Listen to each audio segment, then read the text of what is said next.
Good night to everyone on TikTok. Before I get into the news reports, I just want to add my voice to the call for, along with like Philip Alexander and others, the call for Amor, and that's the Attorney General Amor, and Cox, Minister Cox, to resign or be relieved of their duties, because Amor is saying that he takes full responsibility for the $25,000 clause being added or being there, existing in the bill, but yet ended up blaming a public servant, a clerk in other words, for the typo, for the error. So he's not actually taking responsibility, just like PNM has been doing for the past 9 years, blaming Kamala for everything that they have done wrong. And also Cox has to resign because she endorsed the error. Instead of identifying it as an error, she tried to convince the nation that it was for our own good, that anyone that has $25,000 in their bank account should not be able to receive a pension. Madness is gladness. To the news now. 16-year-old boy shot and wounded while at a shop in Claxton Bay on Wednesday the 18th December 2024. As I keep saying, it's a nightmare. This country is now a nightmare. No matter where you go now, you have to watch your back. You have to be wondering and praying for God to protect you. You have to be wondering what's going to happen next, and you have to be covering yourself and praying right through for God's protection.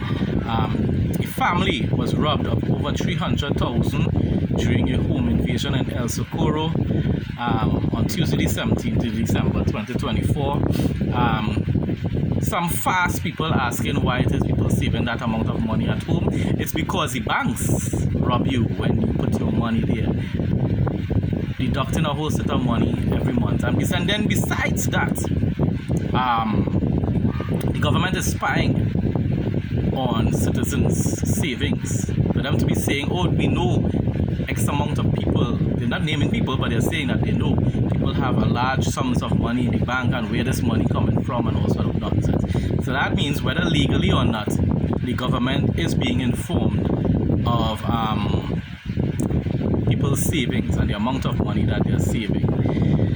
A guy named Calvin Ramharak, Ramharak, is the second car wash robbery suspect. Ian Allen went on to give details of what happened. Ramharak, who is originally from Trinidad, is based in Patience Hill and Black Road in Tobago, and he is on the run from police. He's trying to get away, in other words, right? He's on the run from the police. Hopefully he is found. His accomplice Friday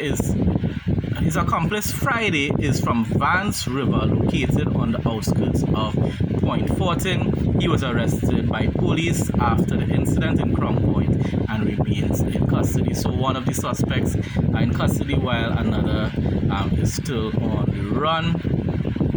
A businessman, I believe a contractor, he went to withdraw money to be able to pay his workers and was gunned down, murdered in his vehicle.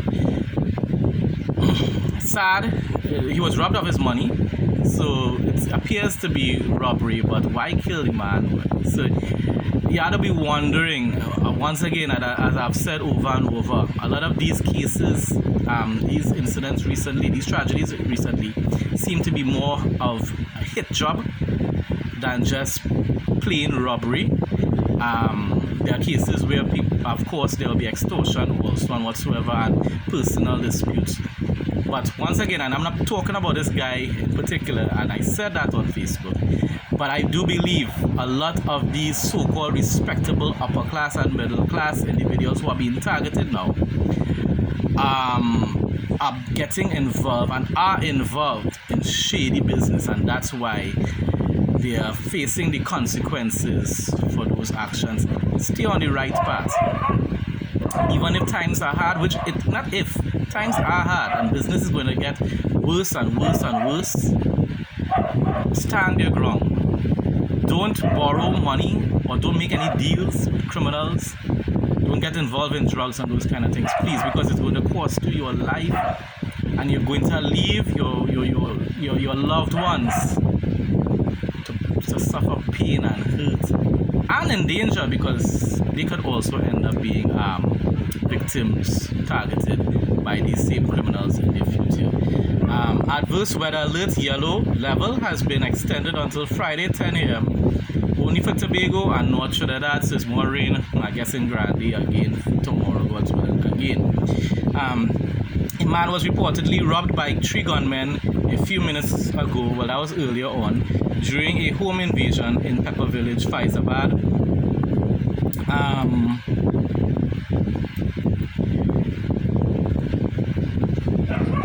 What else? Bandits broke into a service station, left empty-handed after failing to chop open a safe box. So that's good news. Yes, these Trinidadians, as I call them.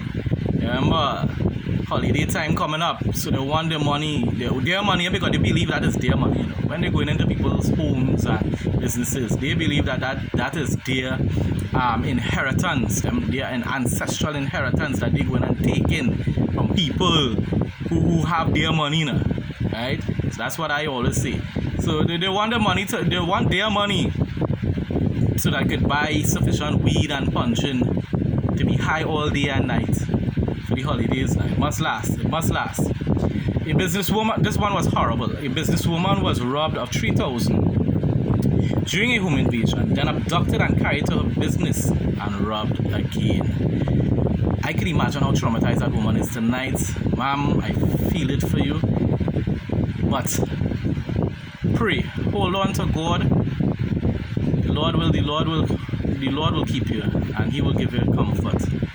Because my goodness, I could just imagine how traumatized she is feeling. Lord have mercy, boy. This country is just a nightmare, I'm telling you. Really, it's a nightmare. Let me see what else. This laptop always freezing up. 2 suspects attempted to stage a robbery at a property in St. Augustine. That's all the details at this point that Ian Allen gave. He posted a picture of them, but of course I'm not going to show it to take the chance for TikTok to once again end up considering that some sort of violation and giving me another strike, which will most likely, that other strike will cause them to delete my account.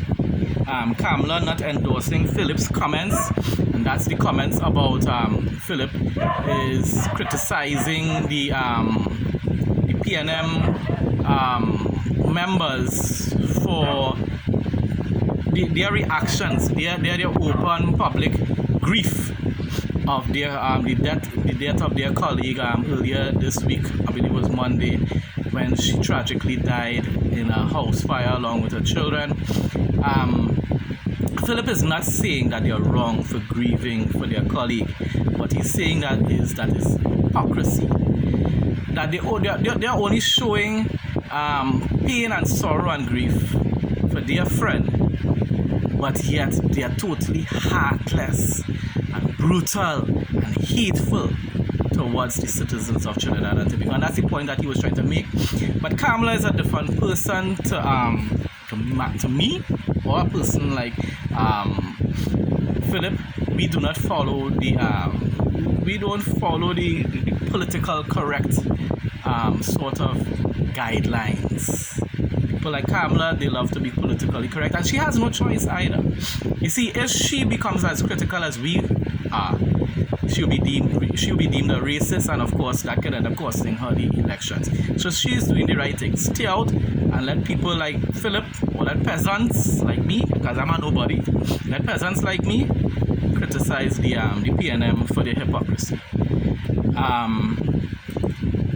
Marshall is saying that, at least that is what that appears to be, that the time for Soca Monarch has come to an end. Marshall, go your way. You won it enough times. You are known worldwide. Go. Leave the young people to use Soca Monarch as a platform to get their fame, in other words, to get their exposure. Right? That is what the platform is there for. So that younger, newer artists to be able to show their talent, to display their talent to the nation and to the world by extension, right? Or showcase here, right? I posted and said that it's citizen savings, whether for children's inheritance, health, emergency, etc., should never disqualify them from a pension, because remember, that's savings. That is not supposed to, a person after sacrificing their entire life shouldn't have to use their savings to sustain themselves for the rest of their life as an elderly person. Why? When that was never the intention. That money was to be able to leave for their children, or to be able to go on some vacation and for health emergencies and stuff like that. Now you want to tell them that they have to use that money as income? Come on, man. There's already a limit to how much income the household can have or whatsoever. Fine. Keep that if you want. But there's the 5,000 limit or whatever. You cannot tell people about their savings. Don't get involved with people's savings. That is ridiculous. Bandits attempted to, right. I think this is the same thing over again, so I'm not going to bother to read it, with the same service station. This was my post earlier today because I wanted to commend the people of Trinidad and Tobago for their public outrage yesterday. So I said yesterday, we the people, whether UNC, PNM or independents, showed Emperor Thanos Rowley the power of unity. Time to end PNM's destruction. And we should continue that way. These sort of draconian, despicable laws that PNM continue trying to force upon us, the same way how we could have shown public outrage yesterday, we need to continue doing so. And I also made another joke concerning the same situation. I said the Emperor thought that PNM patriotic grannies were willing to give up their pensions too. I said only New York Baliziers supported it. I don't believe most of the local PNM supporters supported that madness. It is madness. I believe this probably started to cost like breeze after hearing about that. It's nonsense. $25,000. Nah, man. But of course, those that living in New York, it's not going to affect them, so they don't care. All they care about is their race politics. So that's why they will defend it. But no, even though it probably had a few down in Trinidad here that defended it, I believe it's really just a few real hardcore fanatics. And then this one, to end it off for tonight, Point Fortin delivery truck driver stabbed to death in an argument over parking. And I believe besides parking, I think this was the same incident that I read on another news report, where it was because the resident, the person who's living nearby, couldn't handle the noise of the truck. So he asked the driver to turn off the truck. The driver said, well, it's a cold storage truck and therefore I need to keep the engine running. And there was an argument. The resident left and came back with a weapon, and after the argument continued, murdered an innocent man doing an honest day's work. We need to resume rope and get rid of all this backlog and start back and have enough courts and magistrates and stuff like that to be able to fast track these murder cases, resume rope, and do it publicly so that you could make an example of these people and put back some fear into these criminals and people who think that they can just live above the law. Thanks for everyone. I know not everyone is going to listen to this whole video, which is 15 minutes long, but I tried to shorten it. I did it before and tried to shorten it, but it's too much things I had to be able to report on. So sorry for the length of it, but of course it's not every time I'm going to be able to make the video below 10 minutes. Good night everyone, and have a blessed night. Stay safe in Jesus' name.